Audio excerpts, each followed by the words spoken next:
રાજકોટ શહેરના રૈયા રોડ પર આવેલા બાપા સીતારામ ચોક નજીક મામલતદાર દ્વારા ડેમોલેશનની કામગીરી હાથ ધરવામાં આવી હતી। વર્ષોથી સરકારી જમીન પર કરવામાં આવેલા દબાણો પર બુલડોઝર ફરી વળ્યું હતું અને સરકારની કરોડો રૂપિયાની જમીનને ખુલ્લી કરવામાં આવી હતી। વર્ષોથી સરકારી જમીન પર દબાણ કરેલા 5000 ચોરસ મીટર જમીનને ખુલ્લી કરવામાં આવી હતી, જેમની બજાર કિંમત 45 કરોડથી પણ વધુ થવા જાય છે।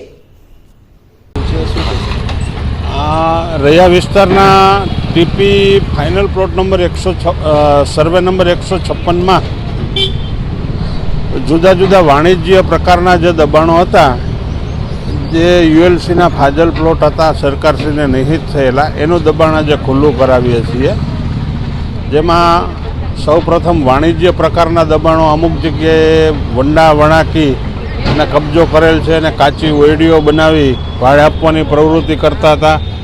પછી ગેરેજ ટાઈપના અમુક બીજા ફેબ્રિકેશન વર્કને એ ટાઈપના જે વાણિજ્ય પ્રકારના દબાણો છે એ આજે અમે ખુલ્લા કરાવવા જઈ રહ્યા છીએ। અંદાજિત 5000 ચોરસ વાર જેટલી જગ્યા છે અને એની કિંમત આશરે 45 કરોડ રૂપિયા જેવી ગણાય। રહેણાંક વિસ્તારના દબાણો અને કોમર્શિયલ દબાણો બંને લોકોને મારા પુરોગામી મામલતદારશ્રીએ નોટિસ કરી જમીન મહેસૂલ કાયદાની કલમ 61 હેઠળ દબાણ કેસો ચલાવેલા હતા અને એ લોકો એની માલિકીના આધાર પુરાવા રજૂ ના કરી શક્યા, એટલે એમને જે તે વખતે હુકમમાં જ કીધું હતું કે આટલા દિવસમાં તમારે આ દબાણો ખુલ્લા કરી દેવાના છે।